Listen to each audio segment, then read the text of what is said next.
So, good afternoon, ladies and gentlemen. Good afternoon, ladies and gentlemen. Yeah, I know it's a tough session after a very heavy lunch, and it's very, very tough session. But we'll try to make this conversation exciting to keep you awake. The lights are in our face, so both of us can't go to sleep anyway. And so, without much ado, uh, Saleem, I'll sort of embrace Saleem a little bit for the first 2 minutes, and then I'll allow you to add on to that. To Or at least that. correct. Yeah.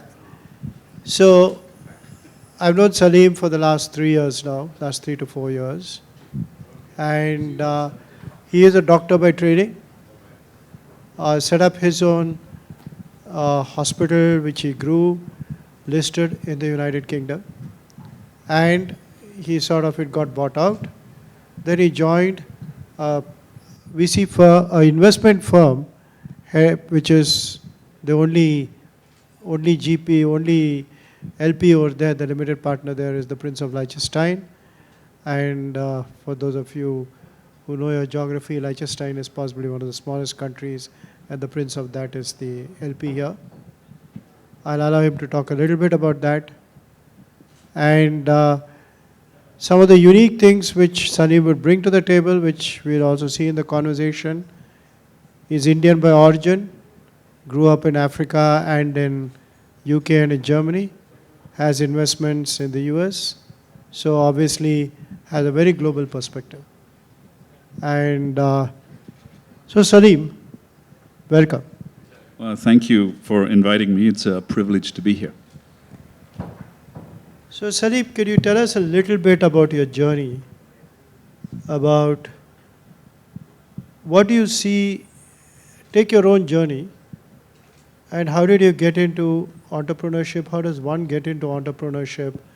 What are the first few things that you think made you an entrepreneur?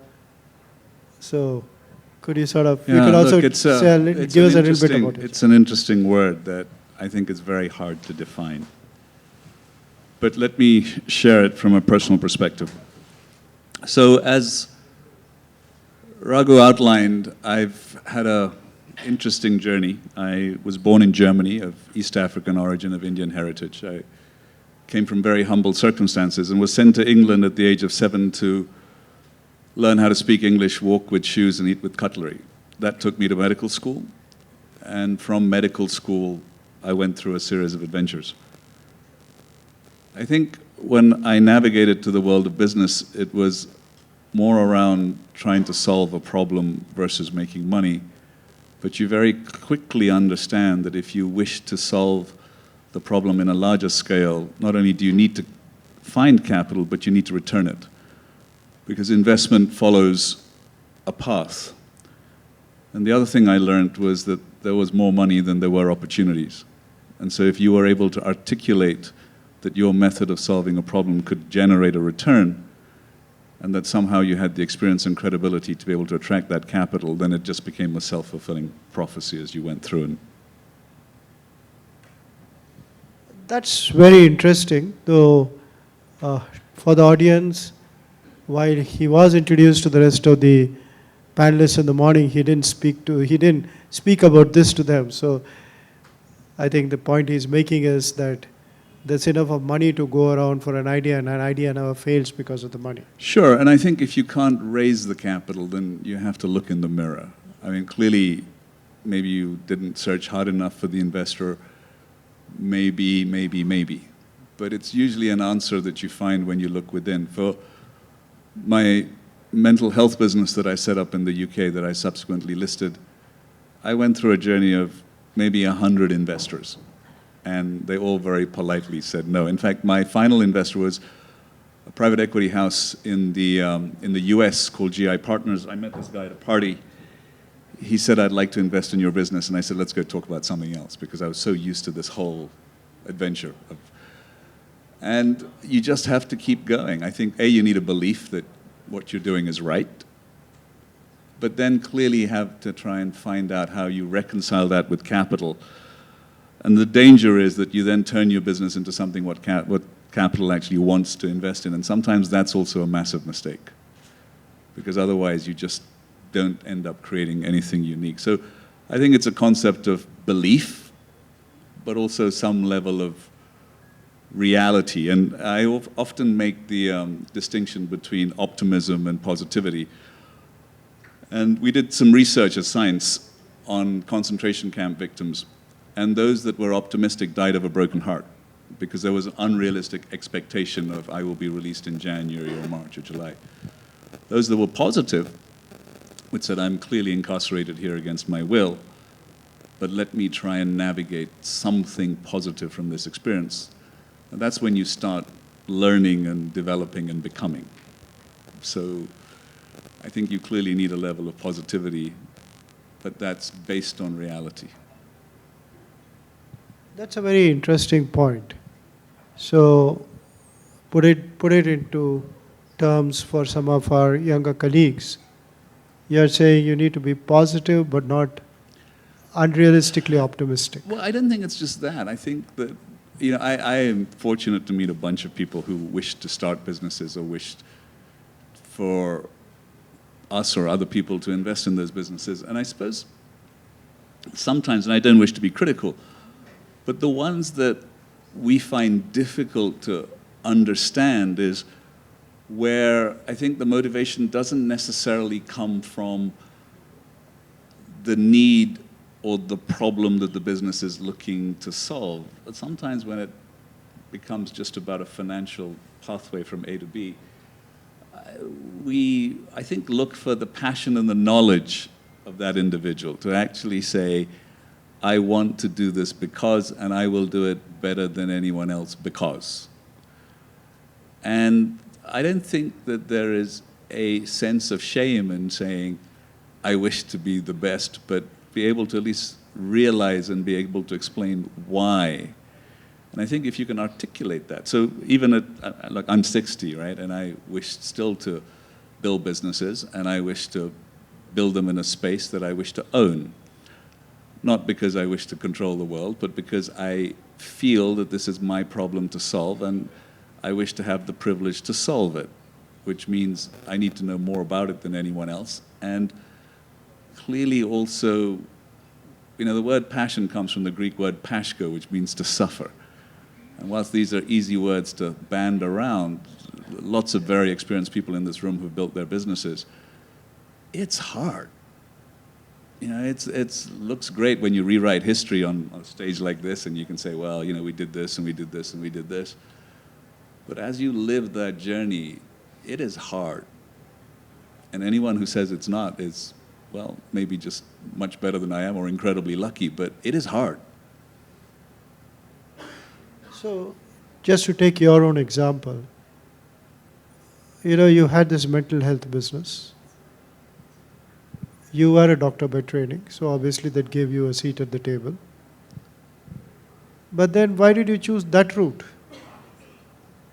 In what way? You mean to build a business or to... Yeah, why did you get into that space? There were many spaces like...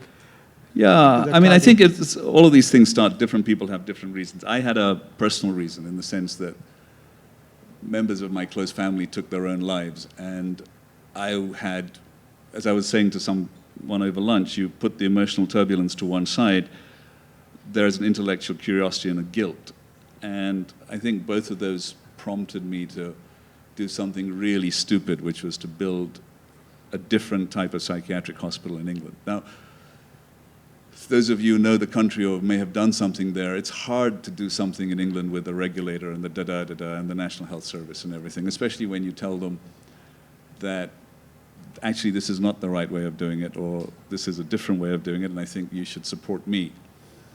And it was interesting. It was a fascinating journey on a bunch of different fronts. We ended up with 400 buildings. We were the largest employer of clinical professionals outside the NHS. We were the only company that on behavioral health that had ever listed on the FTSE Full Exchange. So we got to where we wanted to get to, but it was a fascinating journey. Yeah, so when you scaled up the business, so obviously there was a passion behind which you wanted to start. You started the business. You then scaled it up. So you had to go to a bunch of investors. And finally, what happened? So if you want to tell your younger self, what wouldn't you do while scaling up? What would that be? Yeah, so let me share the journey of scaling.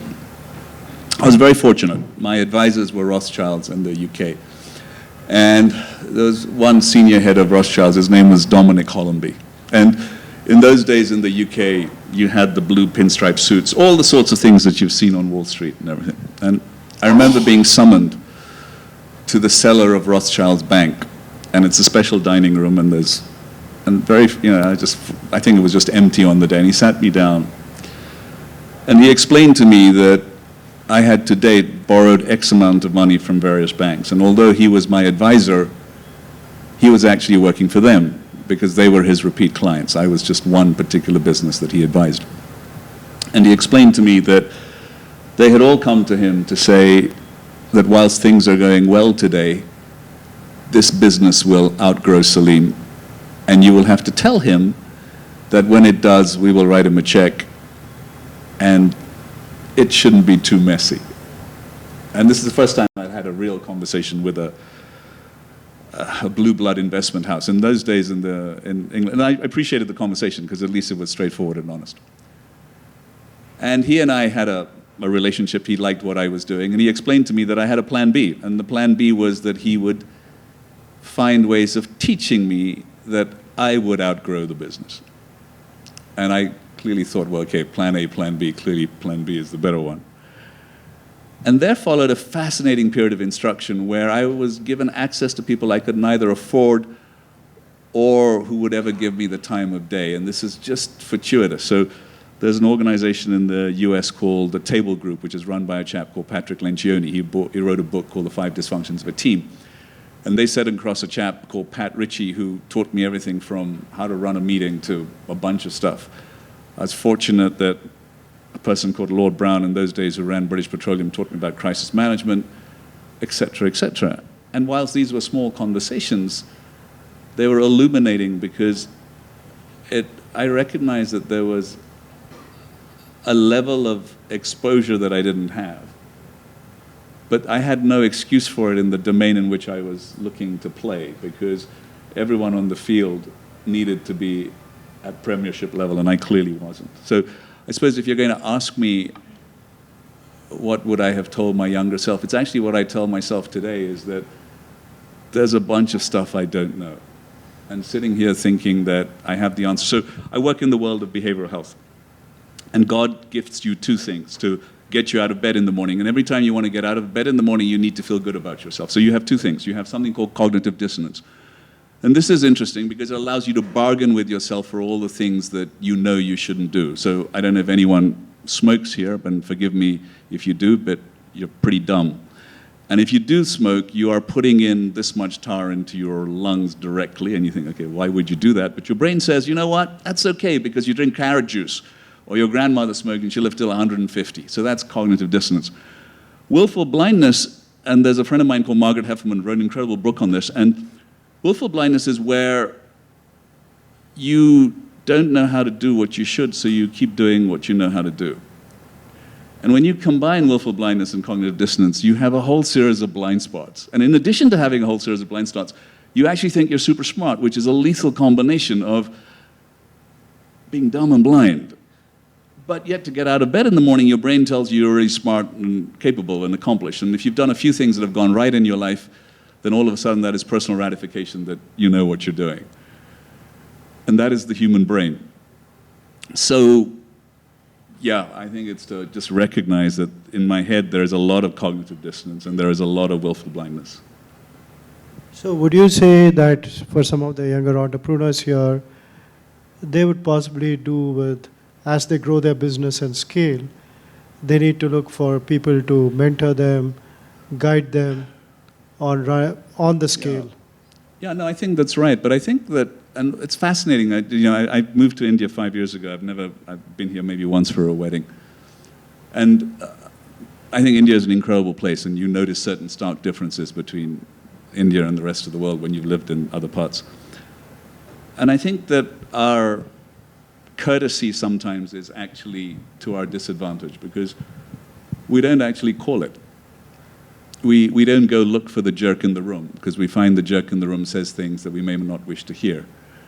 And so I would suggest I go out and I find a jerk in the room who'll come and tell me, Saleem, in no uncertain words, because I'm reasonably forthcoming. And so if you want to be a jerk with me, you have to be even more forthcoming. And someone who actually says, Saleem, look, just makes no sense. This is stupid. This is, or whatever language will actually get through my dissonance. Because unless you have that person who is smart enough to understand you and your business and what you're trying to do, and is also cares enough about you to tell you the truth, which in 90% of the time is unpleasant to hear, and then if you have the courage to listen to that and do something about it, then it becomes interesting, because the majority of mistakes I've made in my life, when I look back in the mirror, they're all because of I was just too dumb to realize what I was doing at the time. So, I'll ask you one more question and then we'll throw it up for a discussion. Sure. You have been here for the last 5 years. Yes.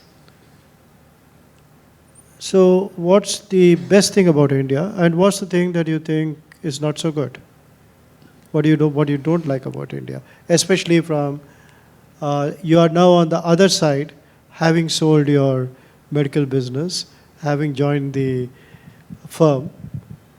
You are now funding startups. So what is it that you like and what is it that you don't like? Or what is different? Sure. So let's go with my biggest blessing since I've come to India, is I recognize that there is a spiritual DNA and a positivity in the Indian population that I have not seen before, and I've been privileged to be immersed in it for the last period of time. So just when I get out of bed here versus I get out of bed in London or US or anywhere else, you automatically are in a different place. And I think that, as I was saying again over lunch, I think that Indians don't fully appreciate India.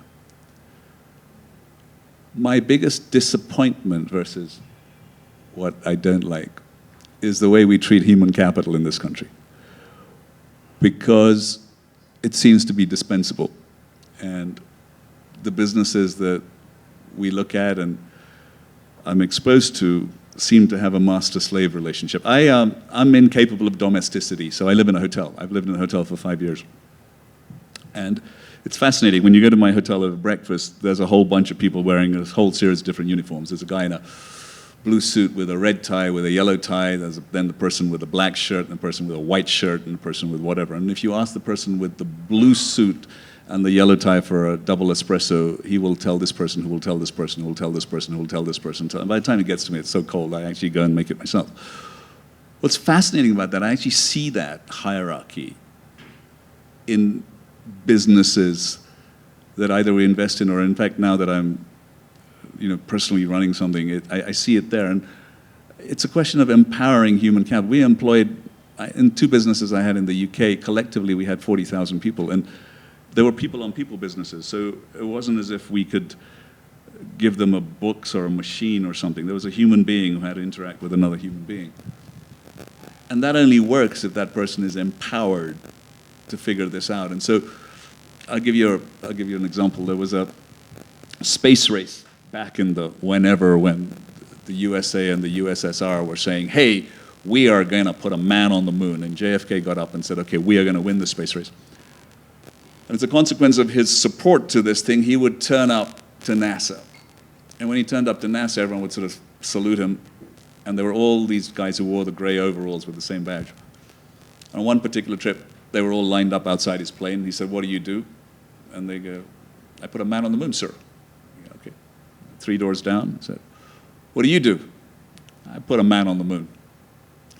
He asked 5 people. They all told him the same thing. He got really upset. And he pulled one guy out and said, what do you do? I said, I'm sorry, sir, I may not have made it very clear. I put a man on the moon. He said, no, I want to know what you do from 9 o'clock in the morning till 6 o'clock in the evening.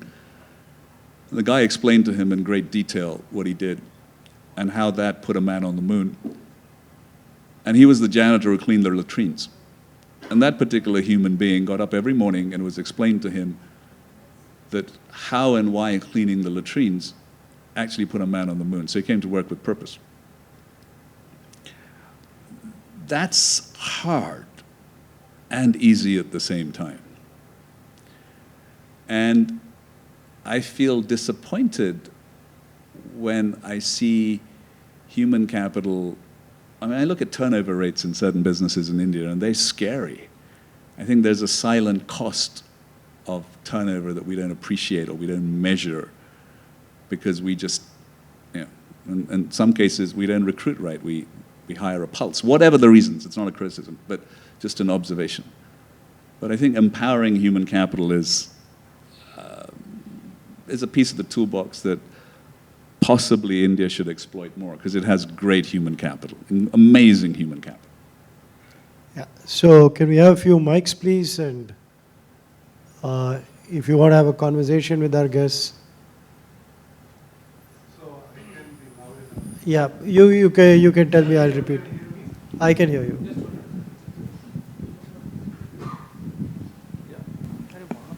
Saleem, can you hear me? Yeah. Yeah. I'm Milindia from Bangalore. Hi. Hi. So you said in your younger days, there were some areas when you felt you were dumb. So it's actually, those areas have increased as I've grown older, so it's not restricted to when I was younger. So can you give an example exactly what happened and how did you overcome that or something? So that will be much more clearer to us. Goodness. Okay. So let me give you a dramatic example. So the world of finance is interesting and complicated. And financing in my own business was interesting and complicating. And when I ran a PLC at 5:30 one afternoon on a Friday, my CFO came to me and said, "I'm really sorry, Saleem. These are not good words you want to hear from a CFO at 5:30 on a Friday because markets are shut." And he's clearly timed it. And he came in and told me that every number that he had given me for the last 6 months was wrong. We had put together two businesses in a massive integration, and the integration did not go that well. Now, this guy was not an idiot. He was CFO of Sage. So, you know, it's an accounting software business, so you got to think, okay. And I think that, and clearly whatever followed, and we figured it out. But I think it was what was interesting to me when I looked myself in the mirror and said, you know, how come this you didn't see? Actually, I think I was seeing it. I just chose to ignore it. And so there are always little signs of little things. And I use that as an example of just being courageous enough to look for problems versus hope they're not there. And so this concept of mining for conflict and looking for areas, and I mean, since then I now go look for all the things at the back of the cupboard that, yeah, maybe I don't want to find. It's like, you know, how you clean the house before some relative comes or something. You know, I actually now go looking into the dustbins and questioning myself whether I'm looking hard enough for things that may be there or things that could be there, rather than just, because we all have an aversion, right? We all have an aversion of lifting up Pandora's box. I'm not sure if that answers your question, but there are lots of examples like that in my life.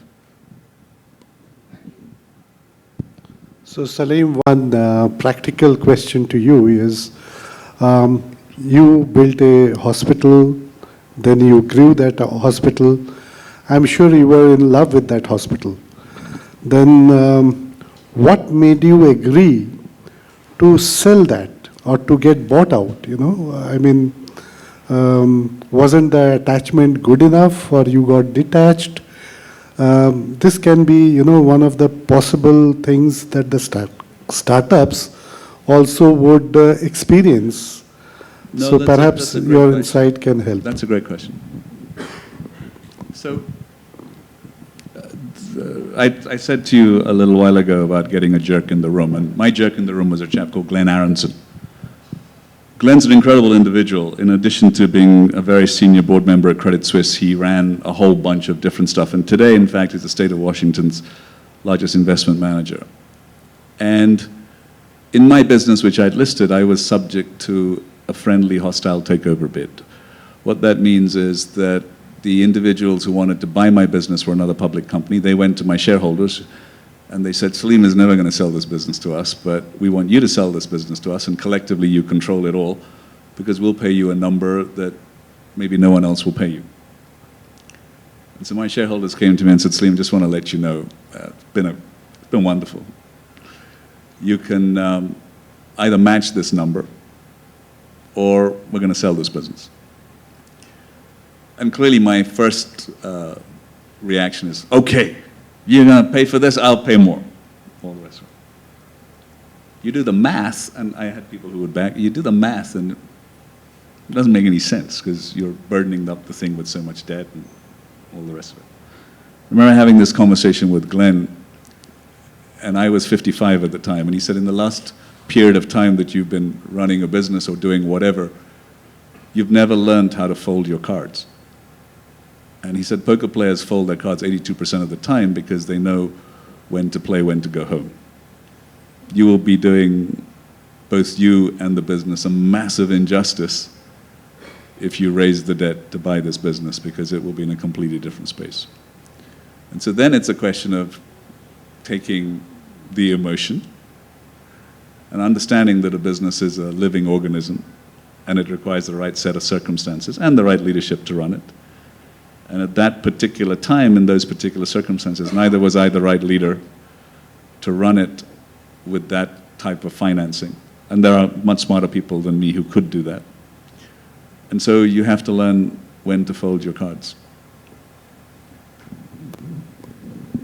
Yeah, that's a very, very interesting, learning for all of us, when to say quits. But after the quits, like you must have made some money, and then, the normal tendency at that age would be to hang the boots and then enjoy the life thereafter. So what made you, again, to pump your adrenaline to do something else? So I had exactly the same question over lunch, so forgive me for repeating myself. What I said over lunch was that when I was growing up, and forgive me, I need prompts, that there was the concept of a child, there was a concept of an adult, and then there was death. And that's the process that we all go through. And as I was growing up, people started living longer. So then we had another phase. We had a child, we had an adult, we had an elder, and we had death. And I explained that in 1904 we discovered adolescence, and now science has discovered midolescence. And what science is telling us that if you wish to live a life of purpose, then you have two choices to make at this stage. You either choose relevance or reverence. And as an example, my mother, there's no criticism for either, it's just personal choice. My mother has chosen reverence. She wants to be the smartest person in the room. I picked relevance. And that's interesting because clearly it's a different journey. And it's probably going to, if you pick relevance, then it's going to be the hardest part of the journey to date, because you're going to have to learn a whole bunch of new things. And one of the things that science tells you about relevance is that you cannot be relevant if your surroundings are not relevant. So I found myself in the UK, which is the worst place to be if you wish to be relevant. And so I had to move. So at the age of 55, I packed up a suitcase and got a one-way ticket. I came to India through a series of happy accidents. Raghu is very kind, and he says, I'm a member of the fund. It was just a series of accidents. I meet this guy, he's a prince. He has a country, it's the world's largest private bank. He's setting up a global private equity house. He says, Saleem, I mean, his friends call him Max, I call him Prince Max. He knows I exist. Are we friends? No. Does he regret hiring me? Probably. But it is what it is, right? And so I come to India. I know actually not one single individual here. And I start a journey. I'm extremely fortunate for a whole bunch of stuff. But net, it's now navigating to a different North Star. And it doesn't feel hard. It is hard. But I think if you live and care about what you're doing, the concept of work and play merge into one. And also when you start doing this, as you rightly say, at this age, it's the mind and the body that you also have to work on both, because you don't want to run out of mind, you don't want to run out of body, and they're both massively interlinked. So I think it was more about just trying to find my place in the world and trying to at least find some way to contribute and try and find some relevance. And who knows, right? I mean, this could go down in a ball of flames. So I'll hide under my bed for a little while. So before we close, I have one question of you, because we are reaching the half-an-hour mark. And, I know you'll say that you've not finished the Ironman, but I think you've done a lot of triathlons. And you and I have discussed a lot of spirituality, in the sense that in your way you're spiritual, I'm spiritual. How much does physical and mental discipline matter to an entrepreneur? Yeah. It's a great question.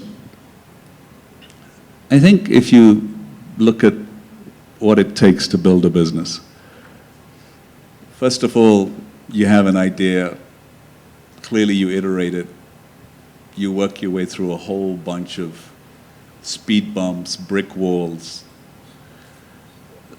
There is that question of tenacity as to whether you have the strength and the willingness to wake up every morning and just, I mean, clearly not with stupidity, but with some level of determination and some level of rigor and structure. And when I was growing up, firms used to hire people who played sports to a very senior level. And when you ask them why, it wasn't, people used to affectionately call it the jock culture, but it was because people who played sport at a senior level had to go through all the things that life demands of them and come out the other side and win without saying, hey, there was no excuse at that point whether you win or lose. You can blame injury, you can blame everything else. But there is that discipline which says, okay, I want to go from point A to point B. This is what I have to do, so there's an intellectual discipline there. This is the support network that I need, so there is a teamwork element to this. This is the constant grind that I have to work through, good days and bad days. I still have to turn up. And then when it counts, I have to perform. And I then have to inspire and I have to motivate my teams to get from point A to point B.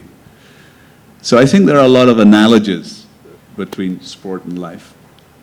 And for me personally, there's a big mind-body connection. Science now tells you that a lot of the neurotransmitters that your brain uses don't actually come from the brain, they come from other parts of the body.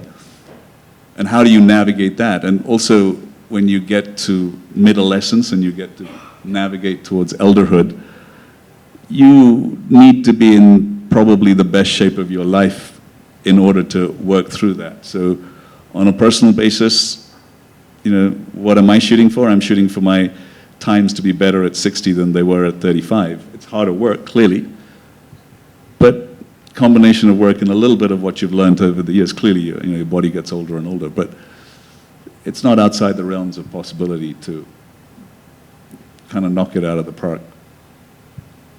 So ladies and gentlemen, oh, you wanted a question, so, okay.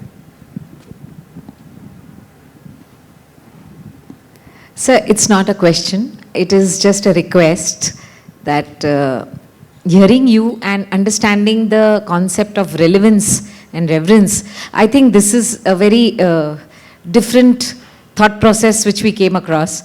I would just request you, if there is any book you could write on, or if you could share those insights on a regular basis, we would love to follow it. I personally feel that it's something we should really take it. I would like to hear more and more of you. It's something like that. Well, first of all, that's very sweet and it's very flattering. There are much smarter people than me who are more capable of talking on the subject. I am just relating a series of personal circumstance because when I was young, I was labeled stupid and dumb, and And when I was growing up, there was no description of ADHD. And so today I would have had a diagnosis and ABC. But so what happens to you when your brain works in a certain way is that you need to find a reason. There has to be a logic. Whether it's a right reason or a wrong reason, you have to put it in a box. And so for me to get out of bed, I need to find a box, because it's a question of being able to answer to myself as why I'm doing this. And sometimes when there's a greater purpose, it just goes back to the bad day, because there are some days, and I'll just open up a little bit on something. I'm trying to navigate a series of physical goals that are fundamentally stupid, and we can talk about those another time. But I've also been exposed to social media, and people explain to me that there is this thing, and so I look at other people who do this, and they get up in the morning and they throw back the covers, and they get up and they are excited and they make an espresso and they go to the gym and then they run for da-da-da-da and they do this. My morning is very different. I work out a certain amount on the day. I wake up in the morning in pain. I roll off my bed and thump on the floor. I then crawl up using the bed to actually get up, and I put on my kit, I go to the gym, and I am in pain. And it's nothing like that particular process. And there are those days where you say, why are we doing this, Saleem? You know, why do we go through this? And in order to prevent injury, I have someone who comes in and he has to take my body and make it into a pretzel shape, which it's not meant to be, because God gave me joints and not hinges. And as a consequence of that, it hurts. And so not only does the exercise hurt, the recovery hurts. And then everything hurts. And then by the time it gets to like 8:30, 9 o'clock in the evening, and someone says, let's go out, I'm saying, I don't want to do anything. I just want to crash. And so on and so forth. And so at some point, at least 6 times a day, I ask myself, why are we doing this? Because clearly there has to be a better way to spend your time. But I think when you find the concept of a purpose and you can articulate it to yourself, then it becomes easier. And then if you share it, then it lightens the load a little bit. Thank you. So it's been my privilege to be able to share it today, and thank you so much for allowing me to do that. Thank you, sir. So let's give Saleem a standing ovation. No, please. Thank you so much.